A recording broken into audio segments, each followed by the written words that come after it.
Hi everyone, today I'm going to be sharing a 12 by 12 layout with you. Seeing as it's almost Valentine's Day, it's going to be a little bit of a throwback one using some engagement photos of my husband and I. I couldn't decide which photo I'd like to use more, so I've decided to use them both.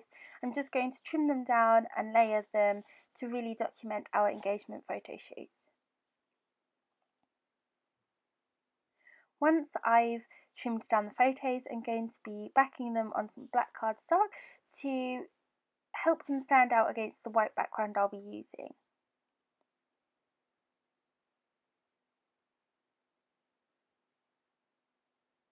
As you'll see throughout this video, and I'm sure many more videos here on my channel, I have a love-hate relationship with double-sided sticky tape. I use it a lot on my projects, but it hates me and I spend far too long fighting with the backing paper, trying not to get stuck to my table or myself. It's just, it doesn't work for me. You may also notice that I do have a bandage on my hand and always on the other hand. This is because I have weekly hospital treatments and hospital visits. Unfortunately, it can be distracting and it isn't the nicest thing to look at, but is necessary. So I do apologise if that is something that bothers you. I do try to make it as less noticeable as possible. So here I am just matting that second photograph, making sure that it really does stand out, especially as they're black and white photographs. I find they do sometimes get lost or look a little bit grainy, especially when on a white background. As you will see once I've finished fighting with the double-sided sticky tape, I do try to use both sides of the uncut edge of the paper, just as I find with my Fiskars trimmers, sometimes it's a little bit difficult to actually get straight lines on the edge. I've had wonky lines and wavy lines and chunks where it doesn't cut out. The white cardstock I'm using here is just some 12 by 12 white texture card from Hobbycraft. And these beautiful roses here are actually just a cut file I cut on my Cricut Explore and backed them with Pretty Studio Calico papers. I did have a rough idea of what I was going to go for this layout. I really love the wreath patterns and designs that we've been seeing everywhere at the moment, and I thought I would just give it a go to create my own. So now I'm just taking some black embroidery floss, which I'm going to separate and use to make the basic shape of my wreath. It's going to be messy and black, but I really think it ties in the whole page.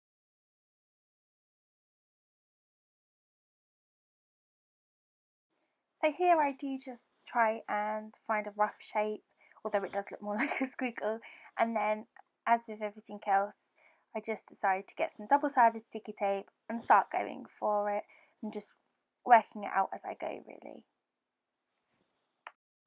If I was to try and do a similar layout or use the same techniques, I'm not sure that next time I would use double-sided sticky tape for sticking the embroidery floss down. A couple of times through this layout, the embroidery floss did move, and also from trying to get the release paper off the back, I did end up scratching some nail varnish onto the cardstock, which although you can't tell from the videos or from the actual photos, when you're looking at it in person, it is something that you notice.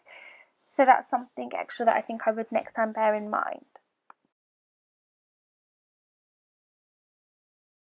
Once I've stuck down this layer, I do go round with another piece of embroidery floss, just as I want to thicken it up and add in a little bit more extra detail. I don't want it to be too neat or too specific.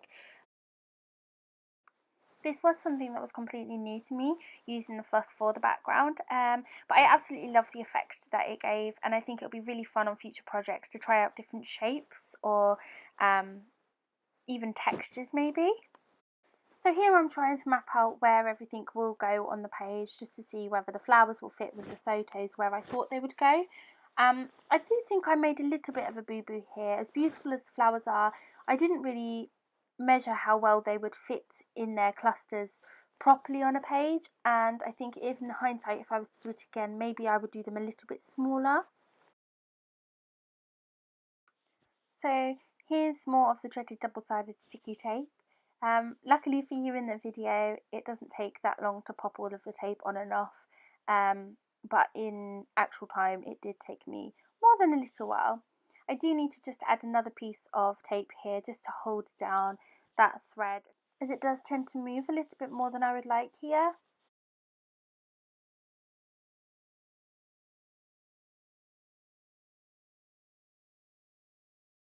So now I'm just adding more tape to the back of the roses here so I can get them put in place and stuck down.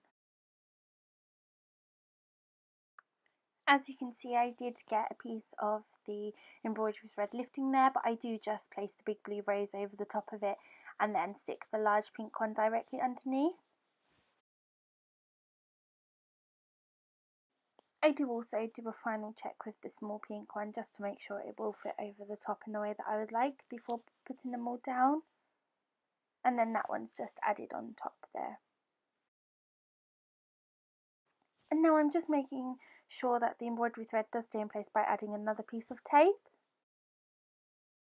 So once I unstick the layout from the table, I am now going to put the roses on the other side of the layout. I'm going to actually flip them but have them in the same arrangement on the other side.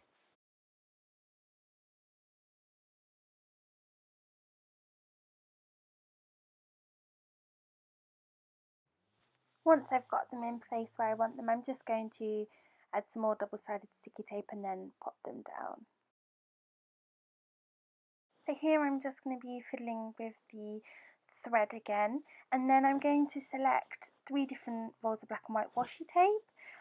Where I've used loads of double-sided tape to stick the floss down, I thought it might be a good idea to just put some little thin washi over the top to add an extra accent, but also to give it extra staying power. The washi that I went with is a 3mm black and white stripe. It was just in a pack of random tapes that I ordered off eBay. I'm just making sure to place that over all of the main spots. I end up having 6 different points of washi which I use for my embellishments.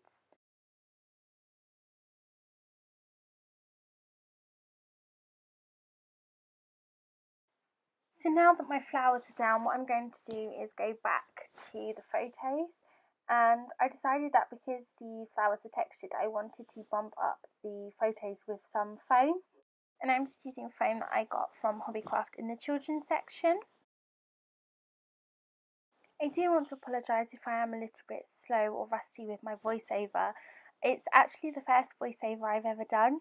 I did film some videos which for one reason or another didn't make it to the channel, but this is the first time I'm doing a voiceover, so I'm more than a little bit nervous.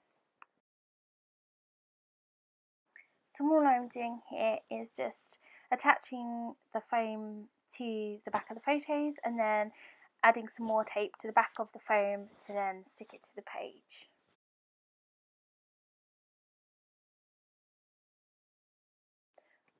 Once I've done that, I am just going to peel off the tape and then start layering the 2 photos onto the background. When I was choosing the photos, I thought that I would like them to be the same, so landscape or portrait. When they had finished printing, however, they were both different and I just went with it. But I find that I really like the look that it gives, the fact that they're both a little bit offset from each other.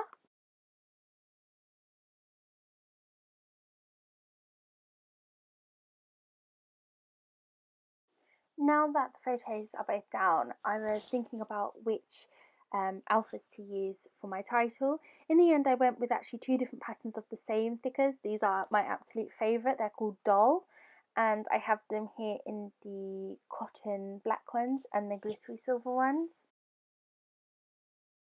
I was for a minute trying to decide whether to go funny or whether to go sweet with the title.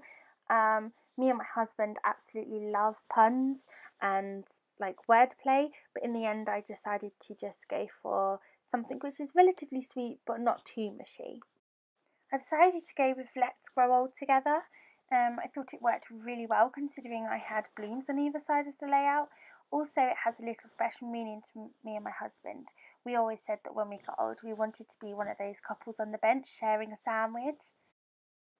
So you can see here on the back of the black alphas, I'm actually adding just a little bit of glue to help them stick. I find the foam ones stick really well, but the chipboard ones tend to peel off, or I spend forever readjusting them when they're in the album. Although I am using my favourite thickers for this title, and I actually keep the same title, it does turn into a little bit of a palaver. This together starts on one side of the layout, it then moves to the other side, it moves back. I change the lets here to lowercase to match.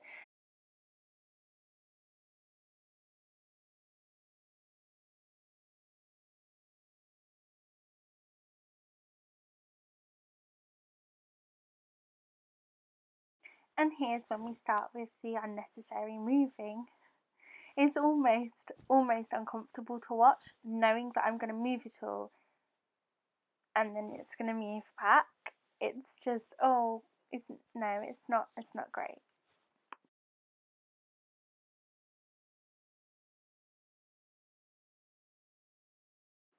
So now I'm just having a little desk tidy up, just getting some of the stuff out of my way.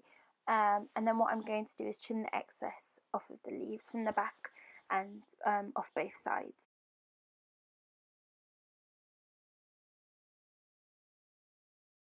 I do accidentally catch a piece of rose with the leaves that I trim off there, but it is okay. It turns out okay in the end. I just have to use a small amount of glue just to stick down the edge again. And then I'm just going to here trim the other side, which you can only see in my shadow.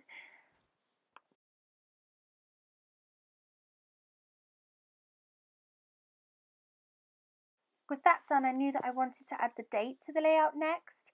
I wasn't sure whether I wanted to use a label or a tag or just to stamp directly onto the page, but I did fall in love with this one little bird tag.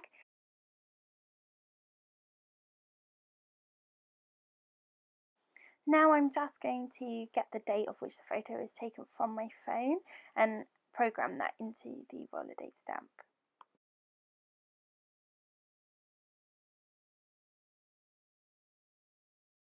Rather than stamping directly on the one little bird tag, I did want to try a few other labels that I had.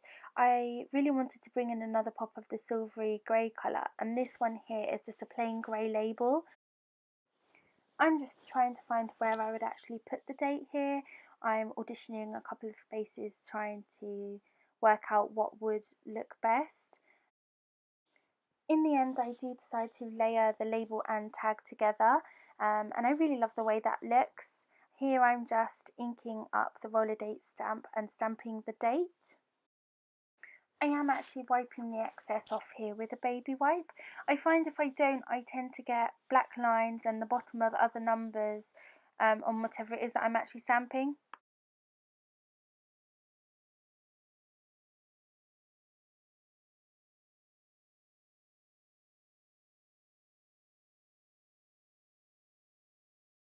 And then I'm just going to use another piece of double-sided sticky tape to stick the label to the tag.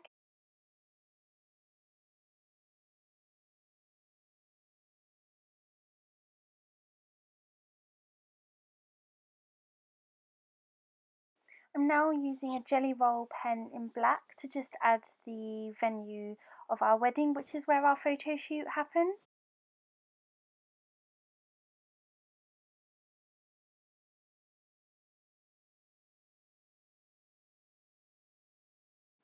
And now I'm just trying to decide between using the same black embroidery thread or using some twine for the tag. I decided to go with the black thread just as it would match in and go with the colour scheme, and the twine seemed a little bit out of place. And then now I'm going to trim the sides of the label that are hanging off of the tag.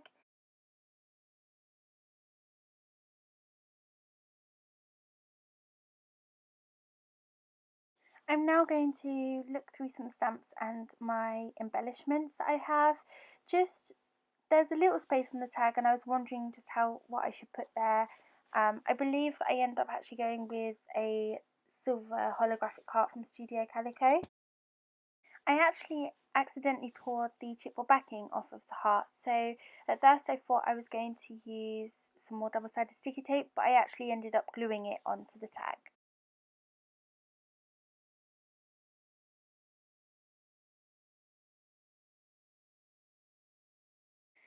I wasn't sure where I wanted to put the tag. I tried a couple of places at the top of the page or the bottom right hand side. I was actually going to put it there on the far right, but once I'd put it next to the together, it just seemed to fit perfect. So once again, some more double-sided sticky tape so that I can pop that in place.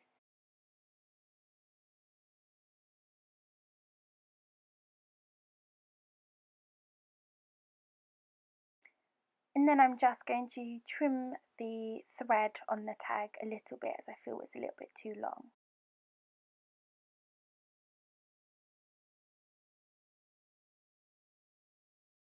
Then it's back to the bowl of embellishments. I have this washi strip here that says this is going to be fabulous that I really wanted to use. Unfortunately, it doesn't make it to the layout.